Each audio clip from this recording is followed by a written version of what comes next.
Capítulo 11. Semasiología y tiptología. Lenguaje de los signos y de los golpes. Tiptología alfabética. 139. Las primeras manifestaciones inteligentes se obtuvieron por los golpes o la tiptología. Este medio primitivo, que se resentía de la infancia del arte, no ofrecía más que recursos muy limitados, y en las comunicaciones estaba uno reducido a las respuestas por monosílabos de sí o no, con la ayuda de un número convenido de golpes. Se le perfeccionó más tarde, como hemos dicho. Los golpes se obtienen de dos maneras por medium especiales. Generalmente para este modo de operar es necesaria cierta aptitud para las manifestaciones físicas. La primera, que se podría llamar tiptología por báscula, consiste en el movimiento de la mesa que se levanta de un lado y vuelve a caer golpeando con el pie. Basta para esto que el medium ponga la mano sobre el borde de la mesa. Si desea entrar en conversación con un espíritu determinado, es menester hacerle evocación del mismo. En caso contrario, el primero que llega es el que se presenta o el que tiene la costumbre de comunicarse, conviniéndose, por ejemplo, en que un golpe quiera decir sí y dos golpes no. Lo que es indiferente, se dirigen al espíritu las preguntas que se desean. Más adelante veremos las que no deben hacerse. El inconveniente está en la brevedad de las respuestas y en la dificultad de formular la pregunta de modo que conduzca al espíritu a contestar un sí o un no. Supongamos que se pregunta al espíritu: ¿qué deseas? No podría responder sino por una frase. Es preciso entonces decirle: ¿deseas tal cosa? ¿No? ¿Tal otra? ¿Sí? Y así sucesivamente. 140. Se debe observar que en el empleo de este medio, el espíritu añade muchas veces una especie de mímica, esto es que expresa la energía de la afirmación o de la negación por la fuerza de los golpes. Expresa también la naturaleza de los sentimientos que le animan, la violencia por lo brusco de los movimientos, la cólera e impaciencia, dando con fuerza golpes reiterados como una persona que patea con furia, echando algunas veces la mesa por el suelo. Si es benévolo y cortés, al principio y al fin de la sesión inclina la mesa en forma de saludo. Si quiere ir directamente a una persona de la sociedad, dirige la mesa hacia ella con dulzura o violencia, según lo que quiere demostrar, afección o antipatía. Esto es hablando con propiedad. La semasiología es el lenguaje de los signos, como la tiptología es el lenguaje de los golpes. He aquí un notable ejemplo de la espontaneidad de la semasiología. Un caballero conocido nuestro, estando un día en su salón, donde muchas personas se ocupaban de manifestaciones, recibió a la sazón una carta nuestra. Mientras que la leía, el velador que servía para los experimentos se dirigió repentinamente hacia él. Acabada la lectura de la carta, fue a ponerla sobre una mesa en el otro extremo del salón. El velador le siguió y se dirigió hacia la mesa en que estaba la carta. Sorprendido de esta coincidencia, pensó que había alguna relación entre este movimiento y la carta. Interrogado, el espíritu respondió ser nuestro espíritu familiar. Habiéndonos informado este caballero de esta circunstancia, suplicamos por nuestra parte a dicho espíritu que nos dijera el motivo de la visita que había hecho, y respondió: es natural que vaya a ver a las personas con las cuales estás en relación, a fin de dar en caso necesario, los avisos convenientes tanto a los unos como a los otros. Es pues evidente, que el espíritu quiso llamar la atención de este caballero, y buscaba una ocasión de hacerle saber que estaba allí. Un mudo no se hubiera explicado mejor. 141. La tiptología no tardó en perfeccionarse, y se enriqueció con un medio de comunicación más completo, el de la tiptología alfabética. Consiste en hacer designar las letras del alfabeto por medio de golpes. Entonces se pudieron obtener palabras, frases, y aun discursos enteros.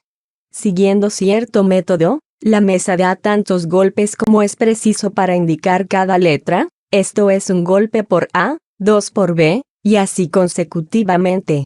Durante este tiempo una persona escribe las letras a medida que se designan. Cuando el espíritu ha concluido, Lo hace saber por un signo convenido. Este modo de proceder, como se ve, es muy largo y necesita un tiempo enorme para las comunicaciones de alguna extensión. Sin embargo, hay personas que han tenido la paciencia de servirse de él para obtener dictados de muchas páginas. Pero la práctica hizo descubrir medios abreviados que permitieron ir con cierta rapidez. El que está más en uso consiste en tener delante un alfabeto escrito, así como la serie de los números marcando las unidades. Mientras que el medium está en la mesa, otra persona recorre sucesivamente las letras del alfabeto, si se trata de una palabra, o la de las cifras, si se trata de un número. Llegando sobre la letra necesaria, la misma mesa da un golpe y se escribe la letra. Después se vuelve a empezar por la segunda, la tercera y así sucesivamente.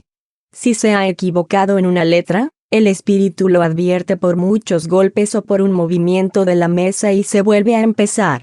Con la práctica se va con bastante rapidez, pero se abrevia mucho adivinando el fin de una palabra comenzada, y que el sentido de la frase hace conocer. Si se está en la incertidumbre, se pregunta al espíritu si ha querido poner tal palabra, y él responde por sí o por no. 142. Todos los efectos que acabamos de indicar pueden obtenerse aún de una manera más sencilla por los golpes que se hacen oír en la misma madera de la mesa, sin ninguna especie de movimiento, y que hemos descrito en el capítulo de las manifestaciones físicas, número 64. Esto es la tiptología íntima. Todos los médium no son igualmente apropiados para este último modo de comunicación, porque los hay que no obtienen más que los golpes por báscula. Sin embargo, con el ejercicio pueden conseguirlo la mayor parte, y esta manera tiene la doble ventaja de ser más rápida y de prestarse menos a la sospecha que la báscula, que se puede atribuir a una presión voluntaria. Es verdad que los golpes íntimos podrían también imitarse por medium de mala fe. Las mejores cosas pueden sofisticarse, lo que no prueba nada contra ellas. Véase al final de este volumen el capítulo titulado Fraudes y supercherías. Cualesquiera que sean las perfecciones que se hayan podido alcanzar en esta manera de proceder, no puede jamás conseguirse la rapidez y facilidad que presenta la escritura. Así es que se emplea ahora muy poco. Sin embargo, es algunas veces muy interesante al punto de vista del fenómeno, principalmente para los novicios, y tiene sobre todo la ventaja de probar de una manera perentoria la independencia absoluta del pensamiento del medium. Se obtienen muchas veces así respuestas tan imprevistas, tan a propósito, que sería preciso haber tomado un partido muy determinado para no convencerse hasta la evidencia. Por lo tanto, esto es para muchas personas un poderoso motivo de convicción. Pero por este medio, como tampoco por los otros, los espíritus no quieren prestarse a los caprichos de los curiosos que desean ponerlos a prueba con preguntar fuera del caso. 143. Con el fin de asegurar mejor la independencia del medium, se han imaginado diversos instrumentos consistentes en cuadrantes sobre los cuales están trazadas las letras a la manera de los cuadrantes de los telégrafos eléctricos. Una aguja movible, puesta en movimiento por influencia del medium, con ayuda de un hilo conductor y una polea, indica las letras. No conocemos estos instrumentos sino por los dibujos y las descripciones que se han publicado en América. No podemos, pues, hablar sobre su mérito, pero creemos que su misma complicación es un inconveniente, que la independencia del medium está del todo bien atestiguada por los golpes íntimos, y que lo es mucho más aún por lo imprevisto de las contestaciones que por todos los medios materiales. Por otra parte, los incrédulos, que están siempre dispuestos a ver por todas partes hilos y preparaciones, están aún más inclinados en suponer a estas un mecanismo especial, que en la primera mesa desprovista de todo accesorio. 144. Un aparato más sencillo, pero del cual la mala fe puede fácilmente abusar, como lo veremos en el capítulo de los fraudes, es el que nosotros designaremos bajo el nombre de mesa Girardin, en recuerdo del uso que hacía de ella Madame Emilia de Girardin, en las numerosas comunicaciones que obtuvo como medium. Porque Madame Girardin, aun cuando era mujer de genio, Tenía la debilidad de creer en los espíritus y en sus manifestaciones. Este instrumento consiste en un sobrevelador movible, de 30 o 40 centímetros de diámetro, girando libre y fácilmente sobre su eje a manera de ruleta. Sobre la superficie y en la circunferencia están trazadas, como sobre un cuadrante, las letras, los números y las palabras, sí y no. Al centro hay una aguja fija.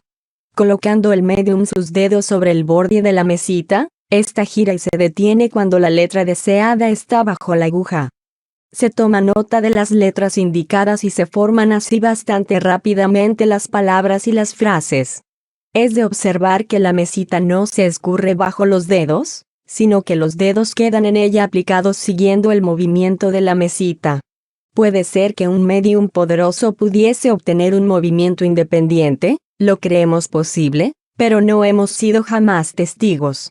Si la experiencia pudiera hacerse de esta manera, sería infinitamente más concluyente, porque apartaría toda posibilidad de superchería. 145. Nos queda por destruir un error bastante extendido, y que consiste en confundir a todos los espíritus que se comunican por golpes con los espíritus golpeadores.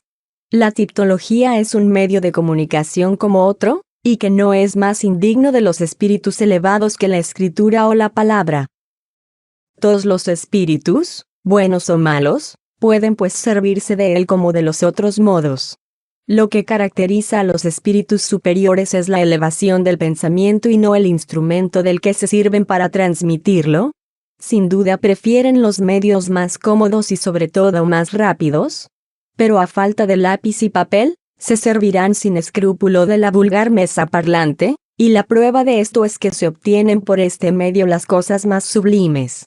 Si nosotros no nos servimos de ella, no es que la despreciemos, sino únicamente porque como fenómeno, nos ha enseñado todo lo que podíamos saber, que no puede añadir nada a nuestras convicciones y que la extensión de las comunicaciones que recibimos exige una rapidez incompatible con la tiptología. Todos los espíritus que golpean, ¿no son pues espíritus golpeadores? Este nombre debe quedar reservado para aquellos que se pueden llamar golpeadores de profesión, y que con ayuda de este medio se complacen en hacer jugarretas para divertir a una sociedad o vejar con su importunidad. De su parte puede esperarse algunas veces cosas espirituales pero nunca cosas profundas. Así es que será perder el tiempo en dirigirles preguntas de cierto alcance científico o filosófico. Su ignorancia y su inferioridad les han valido con justo título, de parte de otros espíritus, la calificación de espíritus titiriteros o saltimbanquis del mundo espiritista. Añadamos que si obran muchas veces por su propia cuenta, son a menudo también instrumentos de que se sirven los espíritus superiores cuando estos quieren producir efectos materiales.